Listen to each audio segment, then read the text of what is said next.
Hey folks, welcome back to the shop. Thanks for coming by and hanging out with me for a little bit. I do appreciate that. You need to hush. So what am I working on today? Today is definitely not a how-to video. This is just a what I'm doing video. The wife has been after me for 2 years. Make me a cutting board. Make me a cutting board. And the design changes and the size changes and all of these things change. And so I've just been getting away with it by saying I don't have the right wood to make a cutting board. She changed that. Whilst we were out shopping last week, she said, "Oh, there's one more place I want to go to," and she didn't tell me what it was. She just put it in the old GPS deal there, and we're pulling in, and she took me to a hardwood mill, probably about an hour from our house, and she said, "Get what you need for my cutting board." So I'm making a cutting board today. Actually, I think I'm making two.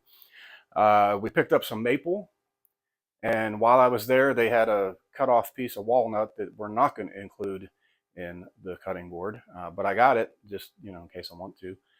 Today we're going to be using maple and cherry, and this is a great way for, like, if you got wood that is good but it ain't, you know what I mean? Like this guy here, I mean, from here to here, I've got nice cherry, but if you look on this side, I got bark. So, but down here, I still got good wood here. So for me, this seems like a good way to use some of this up. This one's the same way. It's got a limb inclusion there. And so, of course, it twists. But over here, I've got good cherry. Over here, I've got good cherry. So I'm going to try and use some of this up. It is not an end grain cutting board because why? Okay.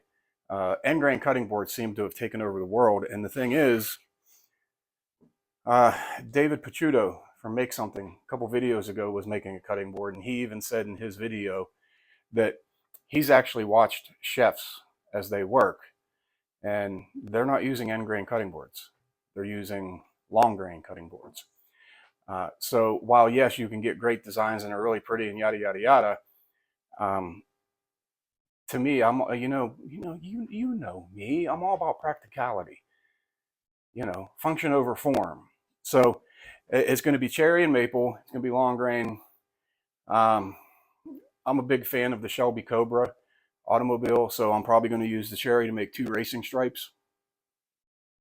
And but first, I got to get this stuff cut up and milled up. I'll grab the maple from down off the loft there and see what we're working with there. But I gotta. It's 9:45 in the morning. This is the weekend that I said the big Arts and Crafts Fair is, and it's a block that way. I know at some point I'm going to go down there today. So this might be a 2-day build, even though it clearly does not have to be. But I've got some family coming in too. So listen, I need to shut up and get busy.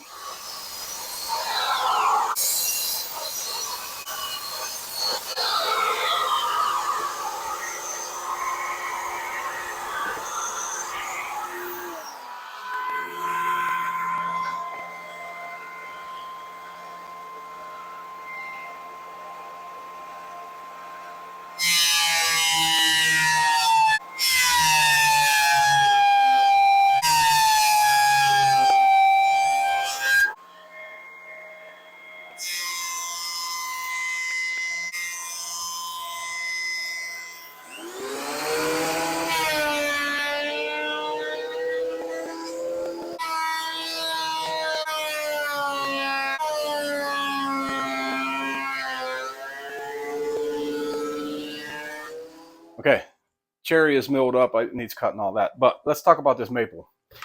So my cutting boards, I don't like a thin cutting board. I want a big, manly cutting board. I'm looking at 1.25 inch thickness. So when I went to, or when I was taken to this hardwood dealer, I wanted to get something that was, maybe a 6/4 or 1.5 inch. Okay. They don't have that. They mill all of their wood either to 4/4 or 8/4 or 1 inch, 2 inch. So I got the 8/4, which advertised as 2 inch, but it's actually about 1 7/8 inches. He told me that it is milled hush now, on milled on two sides from the looks of it, but I'm not going to trust that because, you know, warpage and stuff like that. My wife's not here. I don't know what size cutting board she wants, so I'm going to make the second one first and then make the first one second. Yeah. Anyway, I'm making one for a gift, and so I get to choose the measurements on that, and that's what I'm going to do. I'm going to go 16 by 10. Yeah, I measured some of the store-bought cutting boards we have, looked at their width versus length, and that's what I'm going off of. So I don't want to lose a half inch of material. Man, someone is getting it up that hill. Anyway, I don't want to lose, you know, a half inch of material because I want an inch and a quarter board. So I'm going to cut this in a way in which I can get the most out of the wood, is what I'm trying to say. So I'm going to go ahead and cut this to, I'm not going to cut it to final length. I'm going to cut it a little bit long. Go ahead and get this milled up. I will probably need 2 lengths of this, I'm guessing. I don't have a plan, is what I'm trying to tell you. So we're just going to kind of go with it and see where I end up.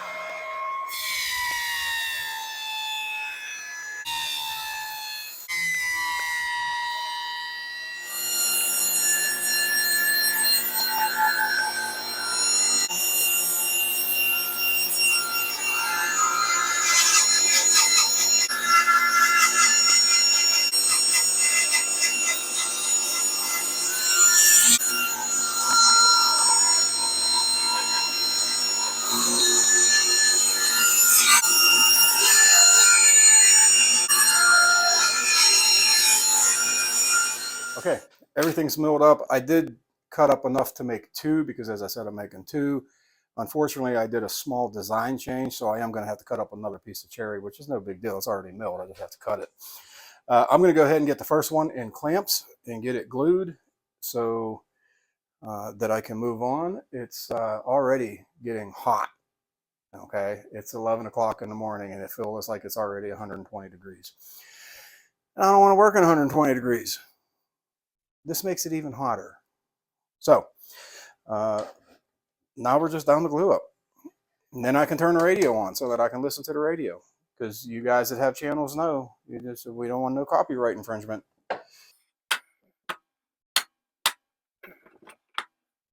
Okay. Glue. Kind of funny, the first cutting boards that I ever made were completely wrong for a whole bunch of reasons. One, I used wood that they don't recommend using, but I'm a rebel, so I don't care. I used oak. Ooh, and the whole crowd went, no, but yes, I did. I used oak, and I used what I thought was maple. Might have been maple, might have been poplar. I don't know, you know, I can't look at wood and just say, oh, that's what that is. So, but along with other things, I didn't have the right glue at the time, and I didn't know it. I used Titebond 1. Now, it might be all right, as long as they don't drench them in water, you know, but some people do. But now I'm so much older and wiser. I told you all that so I could tell you this. Don't be afraid to overglue this, because, again, you don't want to fall apart. My attitude when I'm doing this, and again, I don't sell what I make. I don't. I never have. But I still build things to the best of my ability And I take the attitude of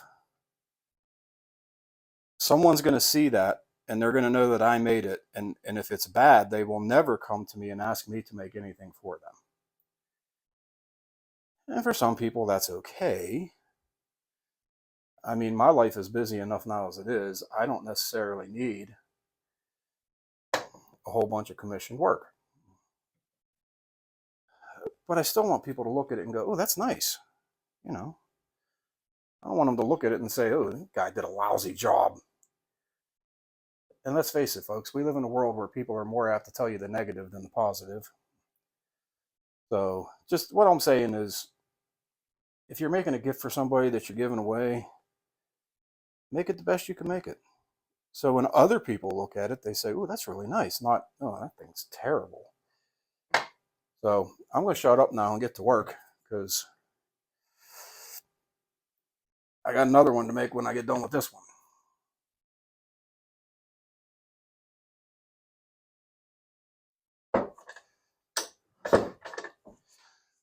Okay. I usually do not squeeze the living snot out of things whenever I clamp it, but I don't want there to be open joints in this when I'm done. This has to be really clean glue lines, really tight glue lines. You know, we don't want to breed bacteria when we're cutting up our vegetables here is what I'm trying to say. So, yeah. So we're going to go ahead and set this one aside. I'm just going to, well, maybe I'll wipe some of the glue off, but you're going to have glue everywhere. That's what we do. And I have designed this, not really. I'm going to run it through the planer once this is dry to get it, which is another reason I don't make end grain cutting boards, because I've been told, and I wouldn't try it anyway, but someone put my garbage can way over there, but you can't run it through the planer. And so call me lazy. I don't like to do that much sanding if I don't have to. Oh boy. Yeah, buddy, we got some glue. Ain't no doubt about that.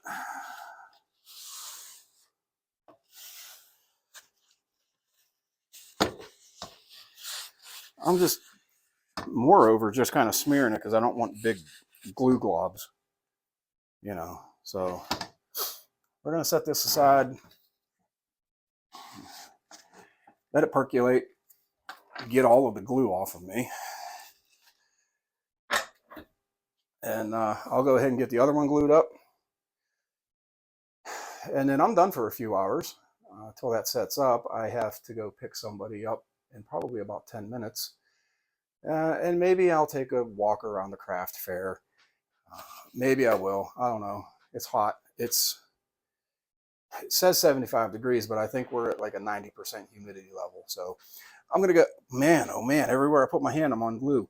I'm going to go ahead and get this next one glued up, and then I'll bring you back in when we're ready to, you know, do the finished deal. So hang in there.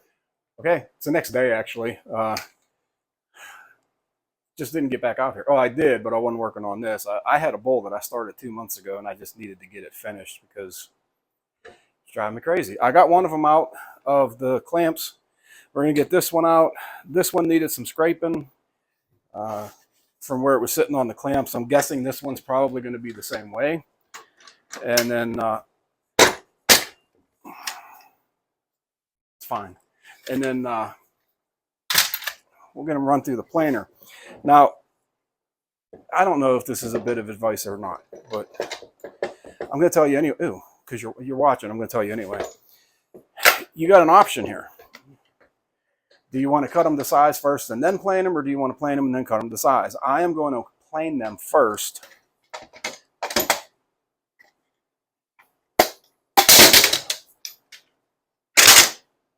Okay. I'm going to plane them first and then cut them to size, and here's why. I'm going to feed this end through the planer first because my blades are not as new as I would like them to be, and when my blades start to dull, that's when at least on my planer, that's when I start to get sniped. So the snipe's going to happen up here. And so, you know, I don't have to worry about trying to get that out. So I'm going to plane them first, and then I'm going to go ahead and cut them down to size. But first I got to get some of this stuff just where the glue was resting on the clamps and get that all scraped out. And then we'll get the loud machine back out. And I'm curious to see how they're going to come out of the planer and how much sanding I'm going to have to do. So you'll find out the same time I do.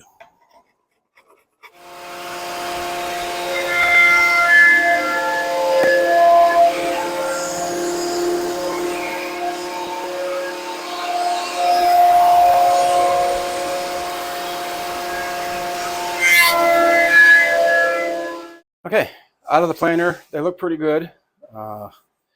I'm still gonna have to sand them, that doesn't matter. Next step is to cut them to final, you know, a million ways you can do this. Not really a million, a couple different ways you can do this. I have been using my miter gauge for a lot of things, but I want this to be as perfectly straight as I can get it, and I 100% trust this sled. I dialed this thing in, which is evidenced by, oh, I don't know, about the 3/16 overhang back here. But I spent a lot of time dialing this in, dialing, making sure this was right. That's what I'm saying here. So I'm going to use this to cut my final length. I'm going to square up one end, measure over, and I guess 10 or 16 is what I should go with. I was going to say I could try and stretch it, but there's really no need to. So I'm just going to go ahead and get these cut. And away we go.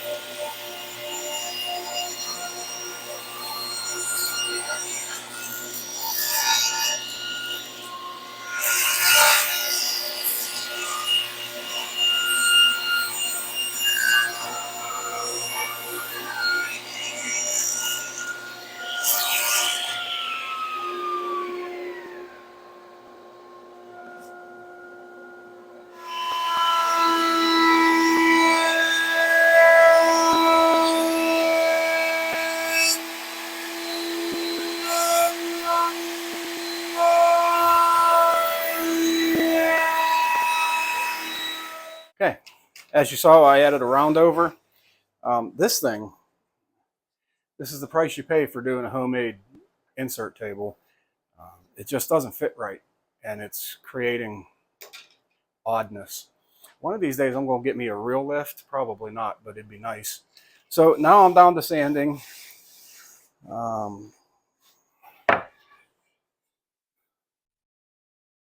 Might need to add some glue in there. That looks like that cracked, and I don't know why.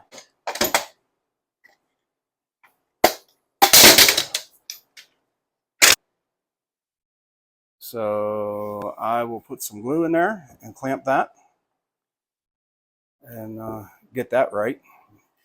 But I can sand the other one. So I'll go ahead and get that started, and then I'll bring you in whenever we're adding the final touches to it and all the stuff that needs to make it into a, you know, chop. Okay, I have one of them sanded and completely ready to go. This guy back here, like I said, there's a crack.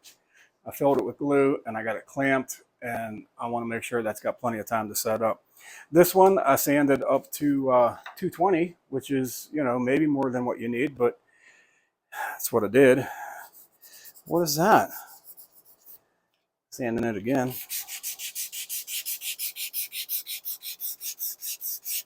Here's the thing, folks. It's got to be close to 10,000 degrees. So if you're sweating, you're going to leave stuff. But I went ahead and got the worst gloves ever made on, and I'm going to put a finish on this. Now, there's no magic voodoo or anything like that. I bought this on the Amazon, but I've seen it in Lowe's and Home Depot. You can get it anywhere. This is Howard brand Butcher Block Conditioner. Food grade mineral oils and natural waxes. Great for bamboo. says so right there. There's a bamboo. But yeah, so I bought this when I made the other ones wrong. I'm just gonna shake it up. Paper towels are over there, which makes perfectly good sense.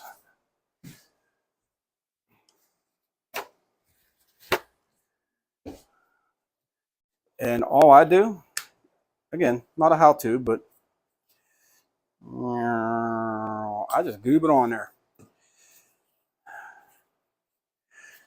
Now, you probably should use a real rag, but I don't have any out in the shop right now because I haven't stored any out of the wife's kitchen. Ooh, might have went a little heavy, but that's okay. Oh, I definitely went heavy. And what this is going to do is this is going to sink in as you would want it to. Now, for my next trick, which is going to fail miserably, I have a puddle. I'm going to try and work that puddle to the other side. Not in a million years. Maybe. Oh, hey, what do you know? It wasn't a complete failure. It's close to it, but not quite.